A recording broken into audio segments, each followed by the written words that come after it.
Bismillahirrahmanirrahim. Assalamualaikum warahmatullahi wabarakatuh.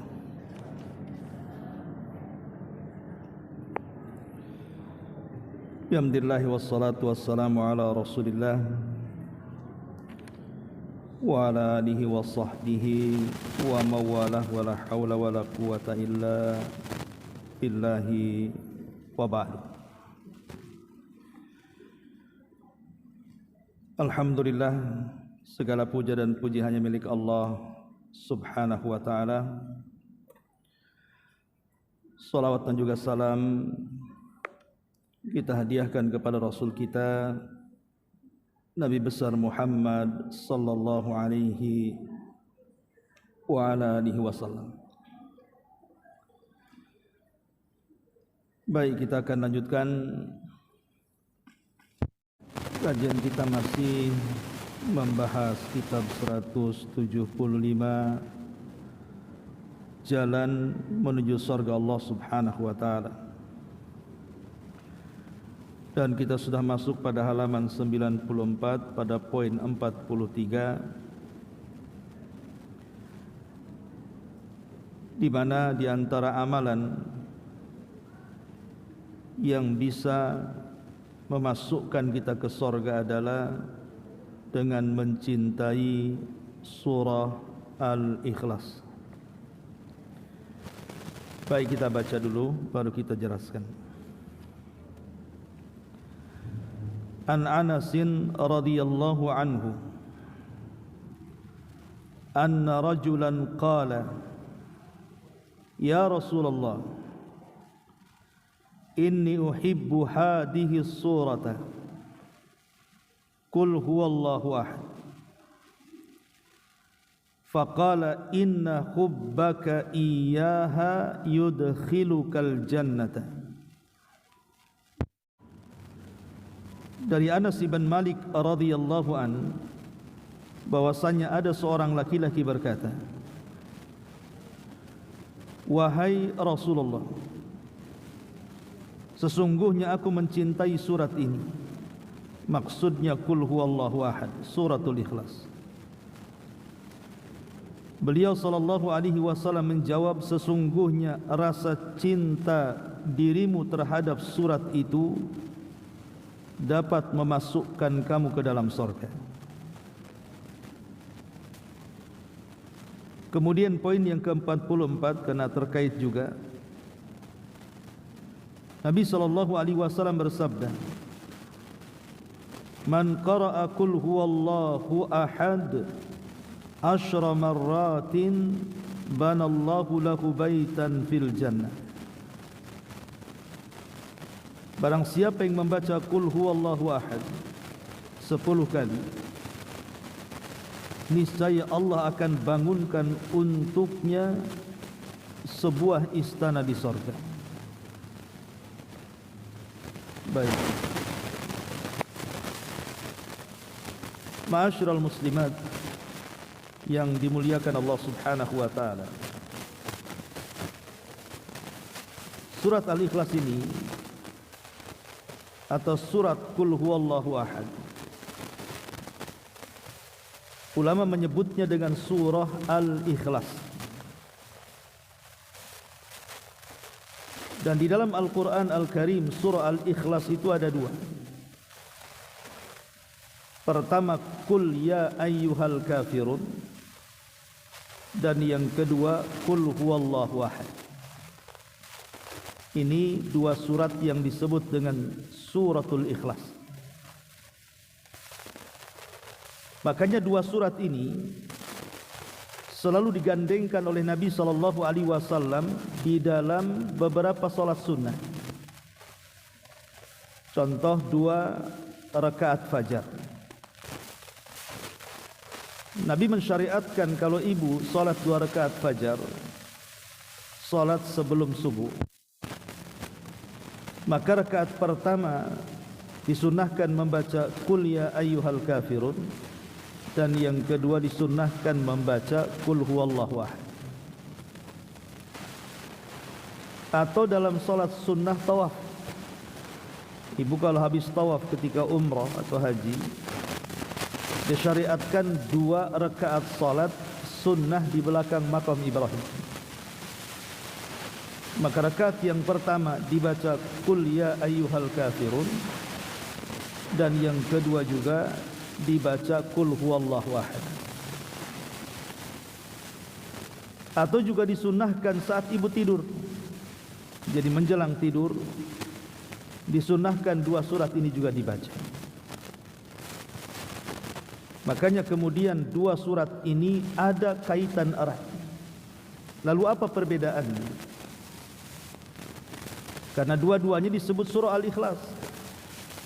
Karena 2 surat ini bicara soal tauhid manusia. Kita tahu bahwa pembagian tauhid yang kita kenal itu ada 3. Ada yang disebut dengan rububiyah, ada yang disebut dengan uluhiyah, ada yang disebut dengan al-asma wa sifat. Tauhid rububiyah itu artinya tauhid pengenalan kita kepada siapa Rabb kita, siapa Tuhan kita, apa yang dilakukan, apa saja pekerjaannya. Itulah tauhid rububiyah, bicara soal pengetahuan tentang Allah dan perbuatan-perbuatannya, seperti Allah menciptakan, Allah mengatur, Allah menguasai, Allah menghidupkan, Allah menghancurkan. Lah ketika kita semua itu berarti kita sedang mendalami tauhid rububiyah. Adapun uluhiyah bicara soal bagaimana cara kita menyembah. Salat kita diberikan kepada siapa? Puasa kita untuk siapa? Baca Quran kita karena siapa? Dan begitu seterusnya. Sebagaimana Allah mengatakan, Qul inna salati wa nusuki wa mahyaya wa mamati lillahi rabbil alamin. Katakan, sesungguhnya salatku, penyembelihanku, seluruh hidup dan matiku hanya kuserahkan kepada Allah. Itu disebut dengan uluhiyah. Adapun nama dan sifat bagi Allah Subhanahu wa taala itu bicara tentang nama-nama dan sifat-sifat. Bahwa Allah memiliki nama dan Allah juga memiliki sifat, dan nama Allah Subhanahu wa taala sangat baik sebagaimana sifatnya sangat sempurna. Lah 3 tauhid ini terangkum dalam 2 surat tadi.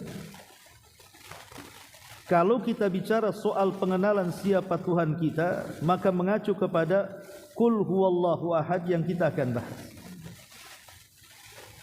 Jadi surah Qul huwallah, surah Al-Ikhlas ini mengenalkan kepada kita tentang siapa Tuhan kita. Adapun surah Ikhlas yang kedua, Qul ya ayyuhal kafirun, itu bicara bagaimana cara kita menyembahnya. Jadi yang satu bicara soal siapa Tuhan kita, dan yang kedua bicara soal bagaimana cara menyembahnya. Kalau bicara soal siapa Tuhan kita, berarti mengacu kepada Qul huwallahu ahad. Tapi kalau kita bicara bagaimana cara menyembahnya, berarti kita mengacu kepada Qul ya ayyuhal kafirun. Itu global daripada 2 surat ini. Kalau dikembangkan lama nantinya. Baik, ma'asyiral muslimat yang dimuliakan Allah Azza wa Jalla, sebelum saya menjelaskan sedikit tafsir daripada suratul Ikhlas ini, saya ingin mengembangkan tentang keutamaannya, karena dalam 2 poin ini bicara soal keutamaan. Apa sih keutamaan suratul Al-Ikhlas itu? Dalam poin yang ke-43 ini sebenarnya di sini ada asbab wurudnya. Kenapa Nabi SAW mengatakan inna hubbaka iyyaha yudkhilukal jannah? Kecintaanmu kepada surah Al-Ikhlas itu menjadikan engkau masuk surga. Di sini ada cerita. Jadi di zaman Nabi SAW itu, Bu, kalau Nabi SAW mengutus sebuah utusan untuk melakukan penyerangan dengan mengutus pasukan khusus yang tidak dipimpin Nabi SAW secara langsung, Maka Nabi SAW akan memilih pemimpin pasukan itu dengan cara mengetes Qur'annya. Jadi Nabi SAW kalau memilih seorang pemimpin perang, yang pertama kali dites itu bukan skill perangnya, bukan bagaimana cara engkau berkuda, cara engkau menombak, cara engkau berpedang, sudah berapa kali berperang. Bukan itu yang pertama kali dijadikan ujian tesnya. Tapi yang pertama kali diuji itu soal berapa hafal Quran. Jadi Nabi SAW mengumpulkan pasukan, kemudian Rasul mengatakan, kam hafidtum min kitabillah, berapa banyak di antara kalian yang hafal Quran.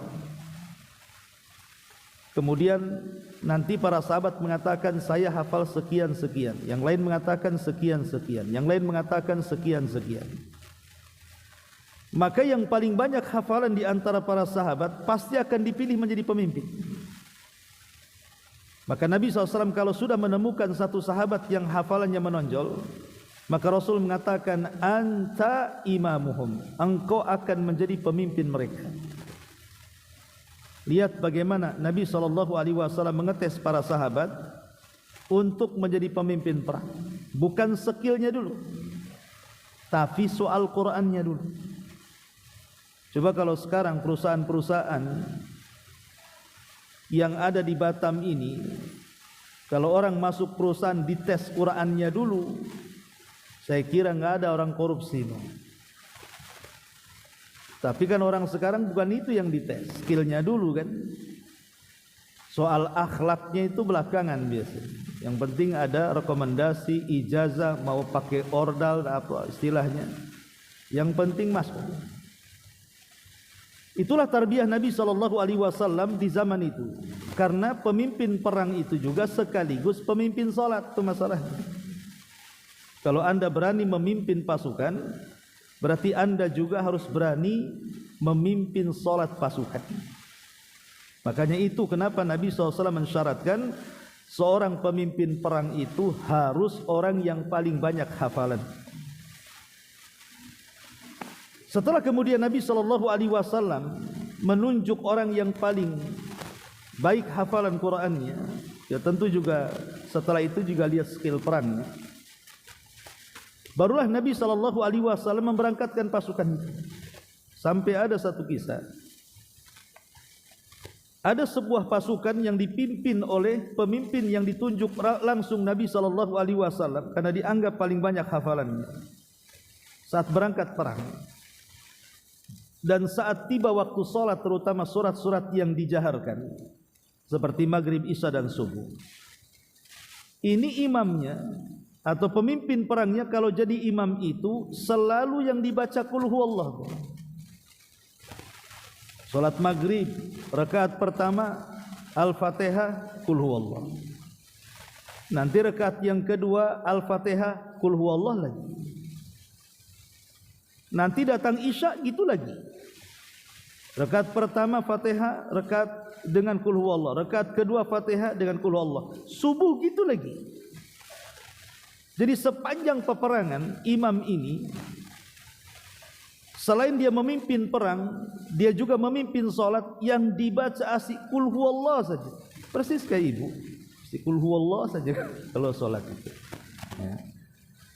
Jadi pasukan ini jenuh jadinya. Kok aneh Nabi ini memilih orang yang paling banyak hafalannya, tapi kalau jadi imam asikulhu terus. Proteslah ini pasukan ini. Kemudian mengatakan, wahai imam, bukankah engkau dipilih karena banyak hafalan? Apa engkau tidak punya hafalan kecuali qul huwallah? Imamnya malah marah dan mengatakan, aku akan tetap membaca surat itu. Kalau engkau ingin menjadi makmumku silahkan. Kalau engkau ingin buat jamaah sendiri silahkan. Aku tidak maksa kalian. Ya namanya pemimpin harus ditaati. Mau tidak mau pasukan ya harus ikut Nabi.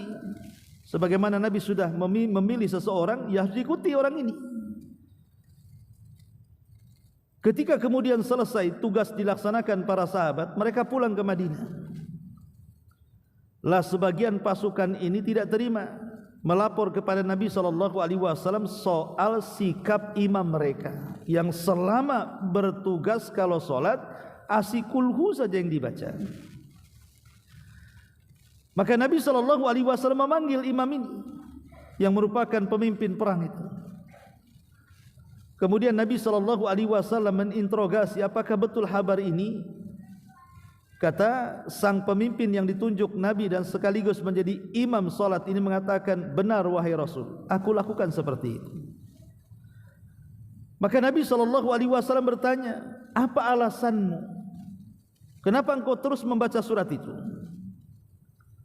Maka kemudian sahabat ini mengatakan, li'anni uhibbuha ya Rasulullah, karena aku suka dengan surat itu. Jadi alasannya, aku suka dengan surat itu. Sama dengan alasan ibu-ibu kan, suka dengan surat itu. Makanya kalau taraweh imamnya baca kulhu, sedap ibu ya, cepat salam, cepat pulang. Kalau sudah an-naba, an-nazi'at, lam yakunil, sekali aja lah di masjid ini katanya, besok cari masjid yang lain. Jadi Nabi SAW penasaran, kenapa kau suka dengan surat itu? Inilah bedanya alasan sahabat ini dengan alasan kita, Bu. Alasan sahabat ini dengan surat Al-Ikhlas, kenapa dia suka baca dalam salat?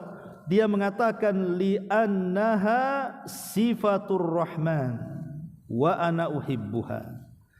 Karena dalam surat Al-Ikhlas, kata sahabat ini, di dalamnya penuh dengan sifat-sifat Allah yang aku suka dengan sifat-sifat itu. Kalau kita kan ditanya kenapa kau suka dengan surah Al-Ikhlas, ya karena pendek Ustaz, kan itulah bedanya ya, alasan kita dengan sahabat. Sahabat suka itu karena merenungkan sifat-sifatnya. Bagaimana Allah disifati dalam surah Al-Ikhlas ini dengan sifat yang luar biasa, yang menunjukkan tentang siapa Tuhan kita. Kalau kita kan berbeda. Kenapa suka dengan Al-Ikhlas? Ya suka saja Ustaz karena pendek. Jadi Nabi SAW takjub dengan sahabat ini. Makanya Nabi SAW mengatakan, inna hubbaka iyaha yudkhilukal jannah. Kecintaanmu kepada surah Al-Ikhlas itu akan memasukkan kau ke dalam surga. Ini alasannya Nabi SAW mengatakan di sini, inna hubbaka iyaha yudkhilukal jannah. Kesukaanmu kepada surah Al-Ikhlas itu karena bisa memasukkan kau ke dalam surga. Ma'asyiral muslimat yang dimuliakan Allah Subhanahu wa taala. Kemudian hadis yang kedua, di sini Nabi SAW mengatakan, man qara'a qul huwallahu ahad asyra marratin banallahu lahu baitan fil jannah. Siapa yang membaca qul huwallahu ahad berapa kali? 10 kali dalam sehari semalam, maka Allah akan bangunkan bagi dia rumah atau istana di sorga. Bu, membaca 10 kali sehari semalam qul huwallah itu sebenarnya gampang, kan gak capek, kan suratnya juga gak panjang. Qul huwallahu ahad Allahus samad lam yalid walam yulad walam yakul lahu kufuwan ahad. Mungkin gak sampai 10 menit Bu duduk begini sambil bersandar, 10 kali gak sampai 10 menit. Tapi lihat pahalanya. Nabi SAW akan membangunkan satu rumah di sorga. Padahal kita bangun rumah yang paling indah di Sukajadi inilah, itu perlu waktu, kadang-kadang berbulan-bulan baru jadi. Ini cukup duduk 5 menit sudah bisa membangunkan satu istana di sorga. Tapi kenapa pertanyaannya kita lebih suka rumah yang ada di Sukajadi ini yang indah dibandingkan rumah di sorga? Oh enggak lah Ustaz, saya suka rumah di sorga. Kalau memang suka di rumah di sorga, kenapa tak baca surat ini 10 kali dalam sehari? Kenapa sibuk mencari uang dan maksa suaminya untuk korupsi? Jadi Ini sebuah pertanyaan, tentu jawabannya mudah karena sorga itu perkara gaib, itu masalahnya. Dan perkara gaib ini kalau tidak yakin pasti ragu-ragu. Betul tak dapat rumah, betul tak dapat istana, itulah orang enggak yakin. Dan manusia itu sifatnya tidak mau yang gaib, maunya itu yang nyata. Itu manusia umumnya. Makanya kalau seandainya saya katakan, Bu, baca surat 1000 kali Qul huwallahu ahad di depan rumah saya kasih kunci rumah Sukajadi yang paling bagus. Kira-kira ibu datang ke rumah saya enggak? Baca 1000 kali dapat rumah di Sukajadi. Mungkin berjubel di rumah saya itu, Bu. Jelas rumahnya, jelas kuncinya. Coba kalau saya katakan datang ke rumah saya, baca Qul 10 kali, saya kasih rumah di sorga, nggak akan yang datang. Ngapain pula datang ke rumah Abu Mero, katanya. Disinilah terkadang kita diuji soal keimanan. Makanya kenapa dalam surah awal Al-Baqarah itu, ketika Allah Subhanahu wa taala mensifati orang-orang yang bertakwa itu, salah satunya Allah mengatakan alladzina yu'minuna bil ghaib. Orang-orang yang betul-betul yakin dengan perkara yang gaib. Lah dalam hadis ini menguji apakah kita yakin dengan hadis ini. Kalau yakin dengan hadis ini, tidak mungkin orang meninggalkan membangun rumah di sorga dengan mengamalkan membaca Qul huwallahu ahad 10 kali dalam sehari semalam. Kan bisa dicicil, Bu. Pamannya pagi 3 kali, siang 3 kali, sore 4 kali, malam 1 kali, selesai. Kan tidak harus kemudian sekali duduk 10 kali. Itu pun sebenarnya bisa kita lakukan dengan cepat. Tapi semalas-malasnya orang baca lah, cicil aja lah kayak ibu cicil utang, ya. Artinya di sini hadis ini sebenarnya sangat simpel dan jelas. Bagaimana keutamanya luar biasa. Bahkan lebih daripada itu, ada sebuah hadis. Jadi satu hari Nabi SAW sedang duduk bersama Abu Hurairah radhiyallahu anhu. Entah dari kegelapan malam, ada orang yang membaca surah Al-Ikhlas, tidak tahu siapa dia, karena memang gelap di zaman itu, tidak ada lampu. Tiba-tiba Nabi SAW mengatakan kepada Abu Hurairah, wajabat, wajabat. Abu Hurairah radhiyallahu anhu heran, kenapa Nabi SAW mengatakan kalimat wajabat. Wajabat itu artinya wajib. Jadi Abu Hurairah bertanya, kenapa wahai Rasul engkau mengucapkan kalimat itu kepada orang yang membaca surah Al-Ikhlas, padahal engkau tidak tahu siapa dia, karena memang dia membacanya di kegelapan malam. Maka Nabi SAW mengatakan kepada Abu Hurairah radhiyallahu an, wajabat lahul jannah. Orang itu wajib masuk surga. Saking senangnya, Bu, Abu Hurairah radhiyallahu an dengan ucapan Nabi SAW, wajabat lahul jannah, orang yang membaca tadi wajib masuk surga. Dia ingin mencari orang itu, ingin memberi kabar gembira bahwa Rasul menghabar gembirakan dia akan masuk surga. Cuman karena malam tidak tahu orangnya, dicari ke sana kemari enggak ketemu, akhirnya Abu Hurairah tidak tahu siapa dia.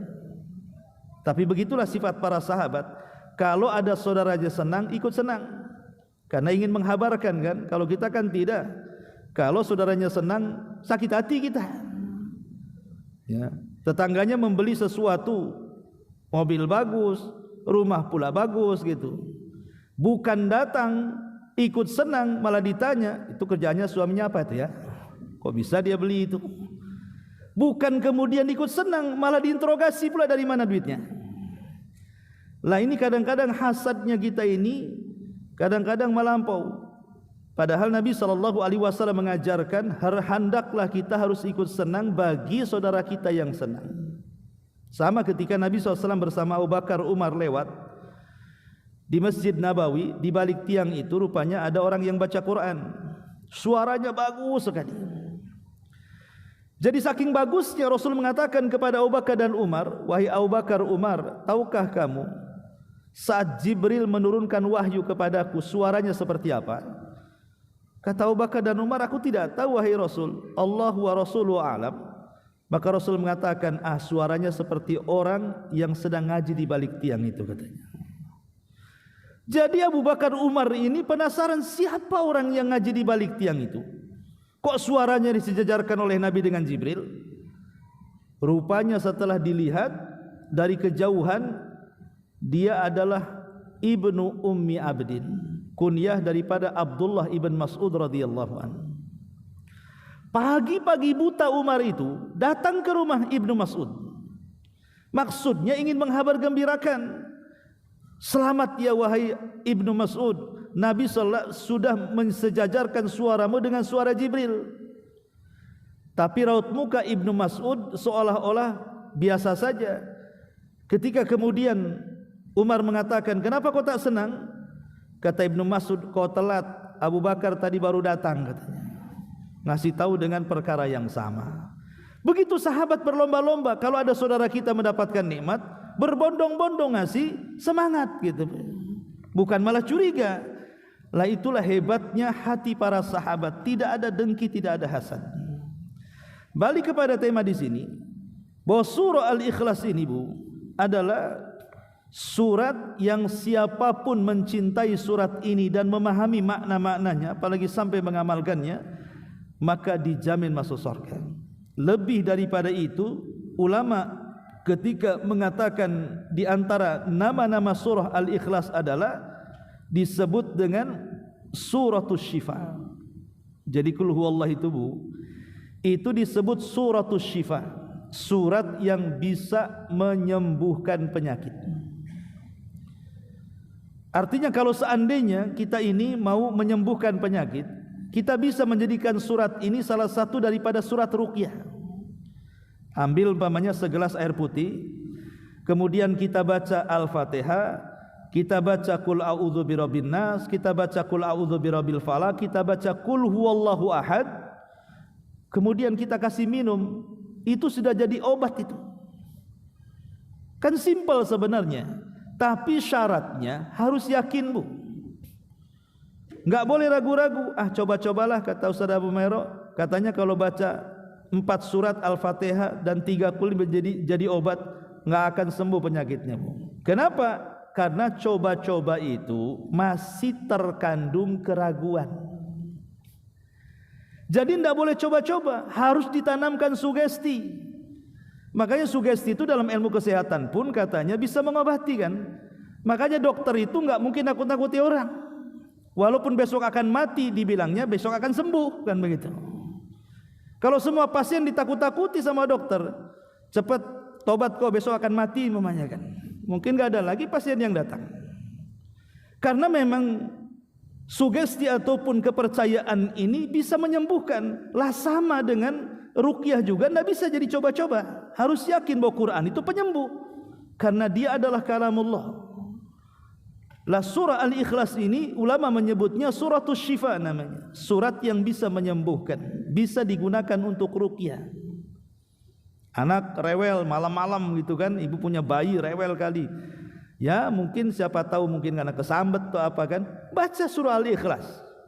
Yakin insyaallah kalau memang itu kesambet, jinnya pun akan hilang tuh. Karena Islam itu agama simpel sebenarnya, perlu yakin. Jangan coba-coba. Ma'asyiral muslimat yang dimuliakan Allah Subhanahu wa taala, itu di antara keistimewaan surah Al-Ikhlas ini. Bahkan lebih daripada itu, ada sebuah hadis yang lain yang menunjukkan fadilahnya. Seperti hadis Aisyah radhiyallahu anha yang terdapat dalam Sahih Bukhari Muslim. Anna Nabiy sallallahu alaihi wasallam kana idza awa ila firashihi qara'aha ma'al muawwadzataini wa masaha mastata'a min jasadihi. Jadi Nabi itu kalau menuju pembaringan tidurnya, hendak tidur, biasa Rasul menggabungkan 3 surat Qul namanya. Jadi Qul a'udzu birabbil falaq baca, Qul a'udzu birabbin nas baca, Qul huwallahu baca, kemudian telapak tangannya ditiup. Setelah ditiup, diusap dari kepala sampai kaki sekenanya. Dibaca 3 kali dan lakukan pengusapan 3 kali. Gunanya untuk apa? Supaya tidur kita tidak diganggu setan, supaya tidur kita ini terhindar dari keburukan. Boleh jadi mungkin keburukan yang datang dari binatang-binatang berbisa, entah dari ular, kalajengking, semut dan yang semacamnya, atau nyamuk-nyamuk malaria yang membawa kebinasaan, atau dari kiriman orang-orang hasad berupa sihir dan yang semacamnya, atau setan yang iseng yang hendak mempermainkan tidur kita sehingga membawa mimpi-mimpi buruk.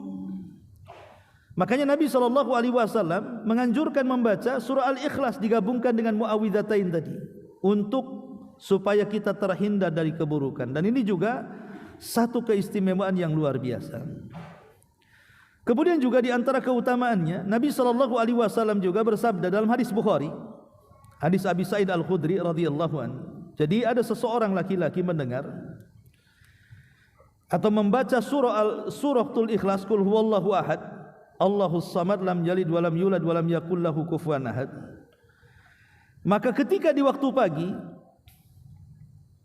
datang kepada Nabi SAW, kemudian menceritakan, maka Rasul mengatakan, walladzi nafsi biyadihi innaha la ta'dilu thulutsal Qur'an. Sesungguhnya surah Al-Ikhlas ini sungguh sebanding dengan sepertiga Al-Quran. Jadi kalau ibu baca Qul huwallah satu kali, berarti seolah-olah ibu membaca sepertiga Quran. Karena Quran itu kan terbagi menjadi tiga, Bu. Sepertiganya bicara soal akidah, tauhid. Sepertiganya bicara soal akhlak, di dalamnya kisah-kisah, ya. Kemudian sepertiga soal ibadah, salat, puasa, zakat dan yang semacamnya. Lah surah Al-Ikhlas itu kenapa disebut sepertiga? Karena memang sepertiga Quran itu bicara akidah. Lah surah Al-Ikhlas dari awal sampai akhir itu bicara akidah, tidak ngelantur kemana-mana. Makanya kenapa Nabi SAW mengatakan sebanding dengan sepertiga Quran. Berarti kalau ibu baca 3 kali, hatamlah Al-Quran itu. Kalau gitu tidak perlu menghatamkan Quran, baca aja Qul huwallahu 3 kali kan. Maksudnya sebanding. Yang menghatamkan Quran dari Fatihah sampai ke Anas ya lebih baik kan gitu ya. Karena bagaimanapun setiap satu huruf yang ibu baca sama dengan 10 pahala. Tapi kalau kita lagi malas baca Quran dan kita ingin mendapatkan seperti orang menghatamkan Quran, baca saja 3 kali, itu maksudnya. Ini di antara keistimewaannya dan banyak lagi. Baik, sedikit kita akan bicara soal tafsirnya. Ma'asyiral muslimat yang dimuliakan Allah Subhanahu wa taala. Allah Subhanahu wa taala mengatakan Qul huwallahu ahad. Di dalam Quran, Bu, surat yang diawali dengan kalimat Qul itu cuma 5. Surat yang diawali dengan kalimat Qul itu cuma 5. Pertama, Qul a'udzu birabbin nas. Dimulai dengan Qul.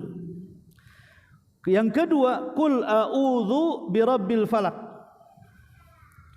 Kemudian yang ketiga, Qul huwallahu ahad. Kemudian yang keempat, Qul ya ayyuhal kafirun. Kemudian yang kelima, suratul jin, Qul uhiya ilayya annahu istama'a nafarun minal jinni faqalu inna sami'na qur'anan ajaba. Jadi An-Nas, Al-Falaq, Al-Ikhlas, Al-Kafirun, Al-Jin. Ini 5 surat yang dimulakan dengan kalimat Qul. Qul itu apa artinya, Bu? Qul itu artinya katakan. Katakanlah wahai Muhammad, itu artinya Qul. Dan kalimat Qul itu biasanya diawali dengan sebuah pertanyaan. Karena Qul itu bagian dari jawaban. Contoh umpamanya Allah mengatakan yas'alunaka anil mahid. Mereka bertanya-tanya kepadamu soal darah haid.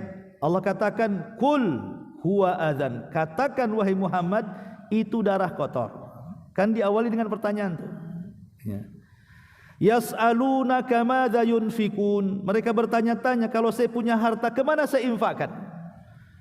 Maka Allah mengatakan Qul ma anfaqtum min khairin falil walidaini. Katakan ya Muhammad, harta yang paling baik yang kau infakkan itu untuk orang tua dulu. Yas'alunaka anil ahillah Qul hiya mawaqitu linnasi wal hajj. Mereka bertanya-tanya soal bulan sabit. katakan ya Muhammad, bulan sabit itu untuk penentuan waktu manusia dan waktu haji. Dan begitu seterusnya. Kalimat kul itu biasanya sebagai jawaban dari sebuah pertanyaan. La kul huwallahu ahad, Allahus samad, lam yalid walam yulad walam yakul lahu kufuwan ahad ini pun adalah jawaban dari sebuah pertanyaan. Orang-orang musyrik itu, Bu, orang-orang musyrik Arab, mereka itu memiliki sesembahan.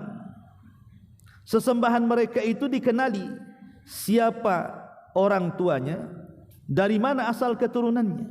Contoh umpamanya, di antara berhala-berhala jahiliyah itu kan ada namanya Lata, Uzza, Manat, Khubal dan yang semacamnya, Saif, Nailah, banyak nama-nama berhala yang ada di zaman jahiliyah. Contoh saja Lata. Ada namanya berhala Lata. Lata ini sejarahnya itu kan diambil dari kalimat Lata yalutu, artinya mengadon roti. Karena si Lata ini sebelum menjadi berhala yang disembah, semasa hidupnya dia orang saleh, orang baik. Jadi kalau datang musim haji, dia selalu mengadon roti, kemudian membuat makanan dan dibagi-bagikan secara gratis kepada jemaah haji. Dan begitulah setiap tahun dia suka menyumbang hartanya untuk memberi makan jemaah haji. Setelah meninggal si Lata ini, akhirnya kemudian dibuat patung. Setelah dibuat patung, dijadikan berhala, kemudian disembah, jadilah patung Lata. Lah mereka tahu siapa Lata ini ke semasa hidupnya, siapa orang tuanya, siapa bapaknya, siapa ibunya, siapa kakeknya, siapa kabilahnya, mereka tahu. Sehingga kemudian ketika Rasul datang, kemudian membawa ajaran baru bahwa sesembahan yang kalian sembah itu tidak benar. Sesembahan yang benar itu adalah sesembahan yang aku sembah, kata Rasul. Jadi mereka bertanya-tanya kepada Rasulullah itu. Di antara pertanyaannya adalah, kalau memang Tuhanmu benar, unsub lana rabbak, ceritakan, sifatkan Rabbmu seperti apa. Ibnu man, anak siapa dia? Ummu man, ibunya siapa dia? Abu man, bapaknya siapa dia? Jadi orang-orang musyrik bertanya kepada Rasul tentang Tuhan yang kita sembah. Itu anaknya siapa? Ibunya siapa? Bapaknya siapa? Nabi terdiam ketika ditanya itu, karena mereka mengkiaskan dengan Tuhan-Tuhan mereka yang dikenal siapa ibu bapaknya. Maka ketika Nabi SAW terdiam, disinilah turun suratul Ikhlas sebagai jawabannya. Kul, katakan wahai Muhammad, siapa Tuhanmu? Qul huwallahu ahad. Dia adalah Allah yang ahad, yang esa. Qul huwallahu ahad, Allahus samad. Di mana semua manusia bergantung kepada yang esa ini. Lam yalid wa lam yulad. Lam yalid wa lam yulad artinya Tuhanmu tidak punya anak, Tuhanmu tidak punya pasangan, Tuhanmu tidak punya ibu, Tuhanmu tidak punya bapak. Itu artinya lam yalid wa lam yulad. Jadi yang esa tadi itu, dia tidak punya anak, dia tidak punya pasangan, dia tidak punya ibu, dia tidak punya ayah. Walam yakul lahu kufuwan ahad, dan tidak ada yang sebanding dengan dia. Jadi suratul Ikhlas ini dari sebuah pertanyaan orang-orang jahiliyah ketika mau mengkiaskan, apakah Tuhanmu ya Muhammad sama dengan Tuhan kami, gitu maksudnya. Punya bapak, punya ibu. Maka Rasul diam sampai turun surah ini, bahwa Tuhan kita ini esa. Di sini Allah mengatakan kul huwallahu ahad. Katakan ya Muhammad, dia adalah ahad. Dalam bahasa Arab ada ahad, ada wahid. Wahid, isnin, salasa, arba, khamsa dan begitu seterusnya. Apa bedanya ahad dengan wahid? Kalau diterjemahkan secara bahasa Indonesia, ahad itu artinya esa, wahid itu artinya satu. Lalu apa bedanya esa dengan satu? Kalau esa itu tidak ada bilangan setelah dan sesudahnya. Tapi kalau satu pasti ada bilangan setelah dan sesudahnya. Sebelum satu kosong, setelah satu dua, kan begitu Bu ya? Tapi kalau esa, sebelum esa apa Bu? Kosong esa, setelah esa dua esa, kan gitu. Kan tidak mungkin. Ya esa kan tunggal ya. Itulah bedanya dengan kalimat ahad dengan wahid. Ahad itu sebelum dan sesudahnya tidak ada. Allah ya Allah gitu maksudnya. Makanya ketika para ulama menjelaskan kalimat ahad, maksudnya ahadun fi dzatihi wa wahidun fi sifatihi. Ahadun fi dzatihi wa wahidun fi sifatihi. Ahad dalam zatnya, esa dalam zatnya gitu. Satu dalam sifatnya. Esa dalam zatnya, satu dalam sifatnya. Tadi saya katakan kalau esa berarti tidak ada yang lain kecuali dia, karena sebelum dan sesudahnya tidak ada.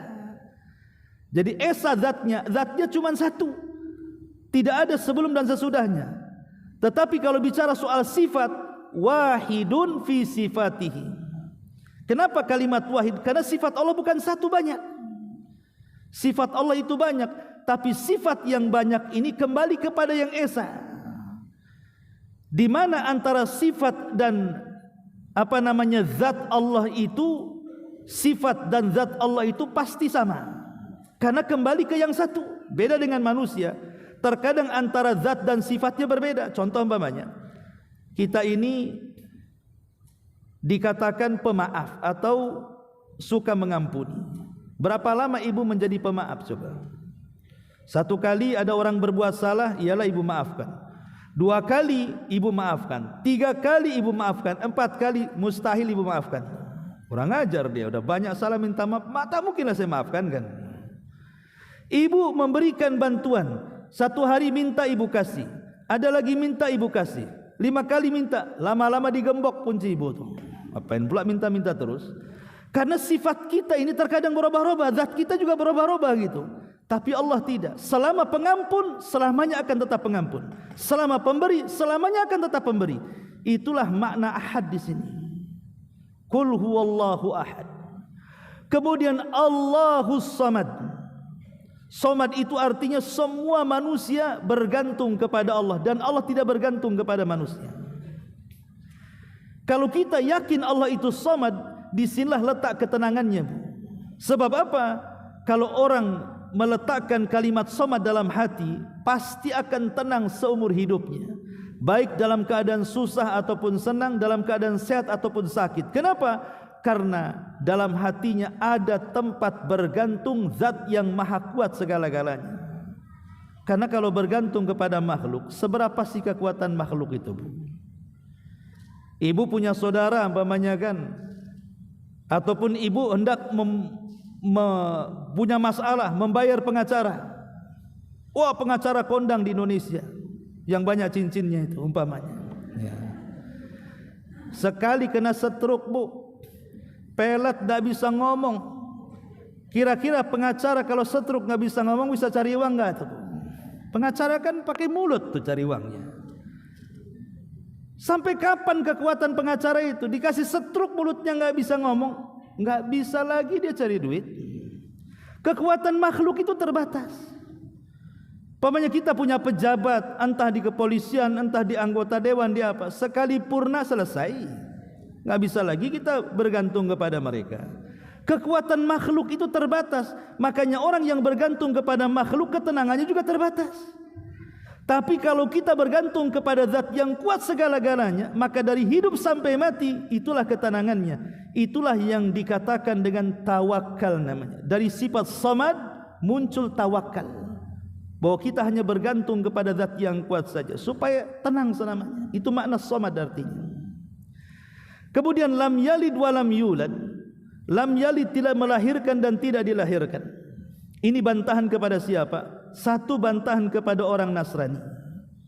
Karena orang Nasrani menganggap Isa itu adalah Tuhan. Isa itu satu di antara 3 Tuhan. Bahkan Isa itu anak Tuhan.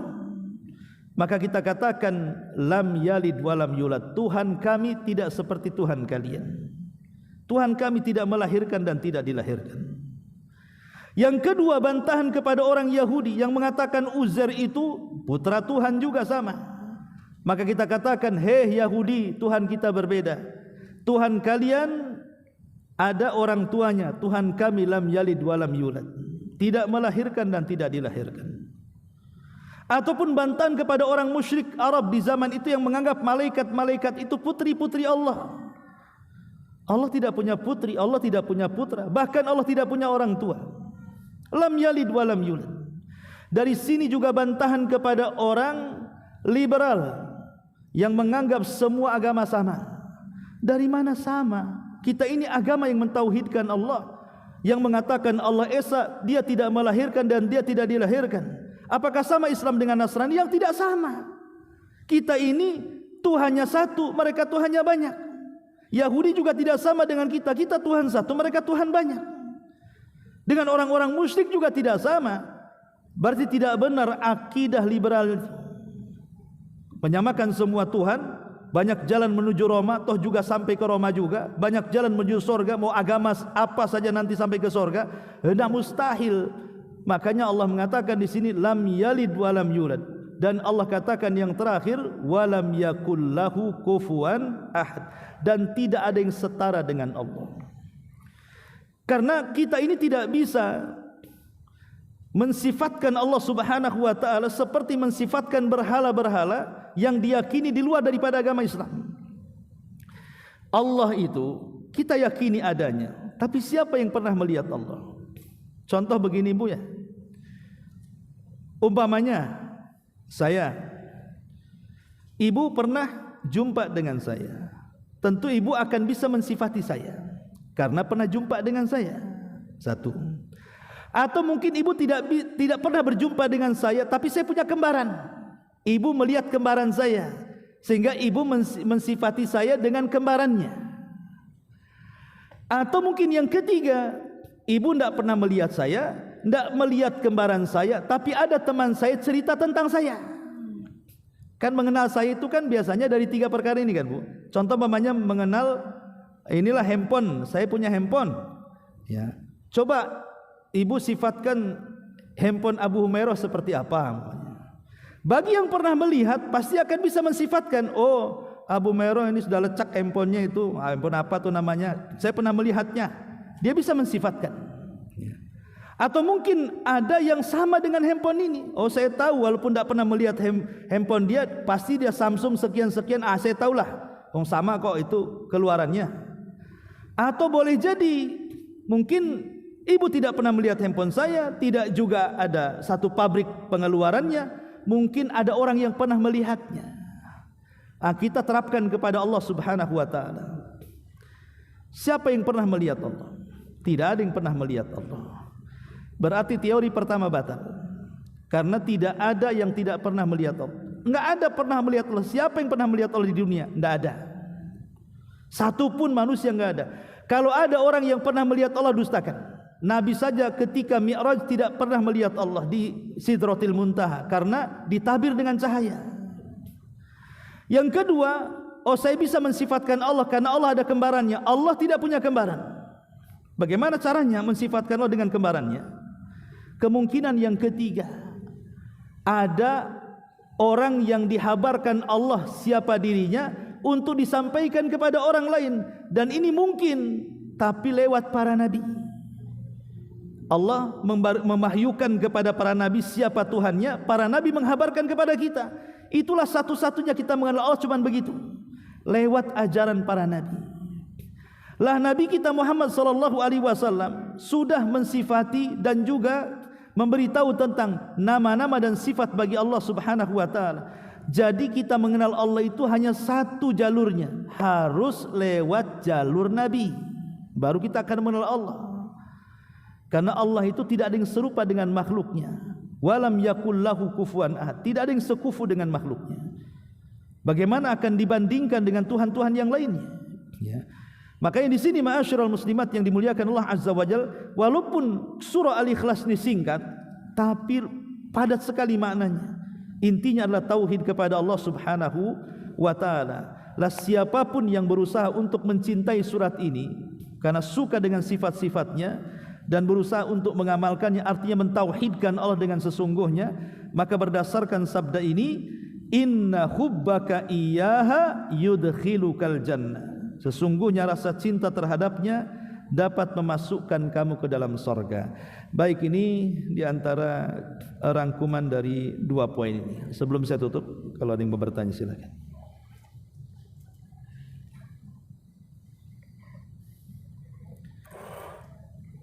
Baik, tidak ada, kita tutup. Subhanakallah bihamdika asyhadu an la ilaha illa anta astaghfiruka wa atubu ilaik. Allahu ta'ala alam. Assalamualaikum warahmatullahi wabarakatuh.